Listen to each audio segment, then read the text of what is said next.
Assalamualaikum warahmatullahi wabarakatuh. Kenalin, saya Citra Komalasari dengan NIM 1861 2014 87.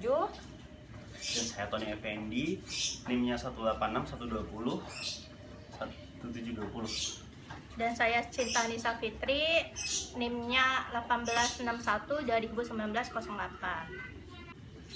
Kami di sini mau memenuhi tugas PUPM, yaitu pasar uang dan pasar modal. Dosennya itu adalah Pak Andi Kusuma Negara. Jelasin dong, kemarin kan gue ketinggalan mata kuliah nih. Iya. Bisa jelasin ulang nggak? Kan kemarin yang kayak gini, Terus ini udah gini aja, nggak diganti-ganti. ya diganti, diedit dulu. Ya bentar ya, gue edit dulu. Oke. Assalamualaikum. Waalaikumsalam. Kalian. Halo Tani.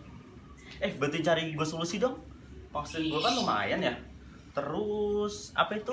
Bonus gue juga cair akhir tahun. Kayaknya sayang deh kalau uangnya disimpan doang. Kayaknya gue pengen main saham. Kira-kira yang cocok buat gue apa ya? Yang aman gitu. Mendingan lu itu aja deh, daftar reksadana. Soalnya teman gue ada yang ngikutin reksadana. Saudara. Iya. Coba deh tolong jelasin reksadana itu apa. Pengertian dari reksadana, yaitu reksadana adalah inti produk keuangan di mana kita dan ribuan orang lain dalam investor mengumpulkan dana kita jadi satu, kemudian diserahkan ke pihak lain, yaitu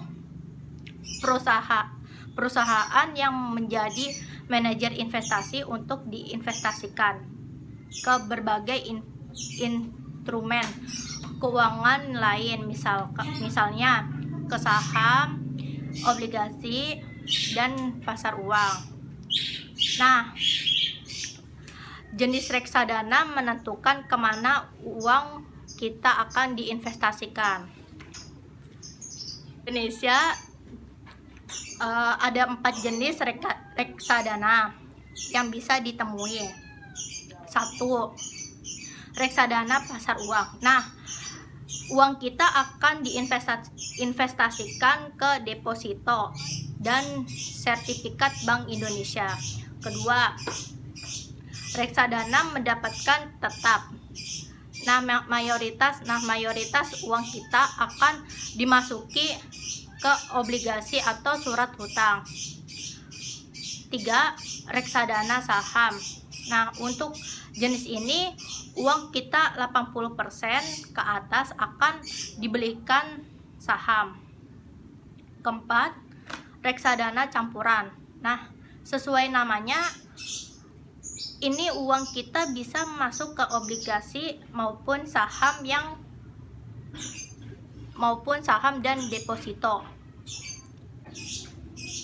Oke, kalau seandainya gue ikut reksadana nih, terus keuntungan yang gue dapat apa? Di sini gue mungkin bakal bantu ngejelasin apa sih untungnya kalau kita menabung di reksadana. Nah, yang pertama, keuntungan yang pertama ini adalah karena adanya manajer investasi, dimana kita nih sebagai orang awam pasti belum memahami apa itu obligasi atau bagaimana sih cara ngambil saham. Nah, dengan adanya si manajer ini, kan dia sebagai orang yang perfeksional nih dalam keuangan atau orang yang ahli dan berpengalaman dalam berinvestasi. Jadi kita tinggal titipkan uang kita ke mereka. Nah, nanti mereka yang ngebantu kita mikirin gimana caranya untuk diversifikasi atau dapat keuntungan yang maksimal. Nah, yang kedua ini, reksadana itu bisa dibeli secara eceran. Maksudnya adalah dengan uang yang relatif kecil, yaitu dengan 100.000, kita udah bisa nih buat beli reksadana. Coba deh kalau kalian bandingin dengan instrumen keuangan lainnya. Kalau misalkan kalian sendiri beli deposito, untuk bisa dapat bunga deposito yang tinggi, ya kira-kira setara dengan reksadana pasar uang, kita tuh harus masukin uang sekitar 1 miliar. Nah, untuk obligasi sendiri, kalau misalkan kita umumnya minimal harus beli dalam kelipatan 5 juta atau bahkan sampai 50 juta. Nah, kalian baru bisa masuk obligasi Sementara kalau untuk saham kita minimal harus punya 1 lot atau 100 lembar saham dengan harganya tergantung per lembarnya, bisa sampai 50.000 per lembar. Dan umumnya broker pun mengharuskan kita untuk menempatkan dana minimal 5 juta untuk bisa mulai jual beli saham. Jadi keuntungan yang kedua ini adalah orang-orang yang uangnya belum cukup untuk memulai investasi sendiri. Nah, kalian bisa pakai reksadana. Mereka bisa masuk untuk coba investasi kecil-kecilan. Nah, sementara yang ketiga, reksadana bisa dijual beli kapan aja atau bersifat liquid. Coba bandingin dengan deposito, di mana kalian harus menunggu jatuh tempo dulu baru bisa dicairkan. Kalau reksadana kita bisa cairkan kapan saja. Kan lu udah ngejelasin tentang keuntungannya. Iya. Terus kira-kira ada nggak sih resikonya? Ada, Resiko pasti bakal selalu ada. pasti ada, ya. Nah, mungkin bisa nanti dibantu jelasin. Resiko reksadana: 1. Resiko berkurangnya nilai unit penyertaan. Risiko ini dipengaruhi oleh turunnya harga dari efek saham, obligasi, dan surat berharga lainnya yang masuk dalam portofolio reksadana tersebut. Kedua, resiko wan prestasi merupakan resiko terburuk, di mana resiko ini timbul ketika perusahaan asuransi yang mengasuransikan kekayaan reksadana tidak segera membayar ganti rugi atau membayar lebih rendah dari nilai pertanggungan saat terjadi hal-hal yang tidak diinginkan. Nah, resiko yang ketiga ini adalah fee. Mungkin kalian ingat manajer investasi yang mengurus uang investasi kita. Nah, pastinya kita juga harus ngebayar mereka dong. Jadi fee untuk bayar manajer investasi ini tuh bervariasi banget. Ada yang fee-nya 2 kali. Yang pertama saat kalian melakukan transaksi beli.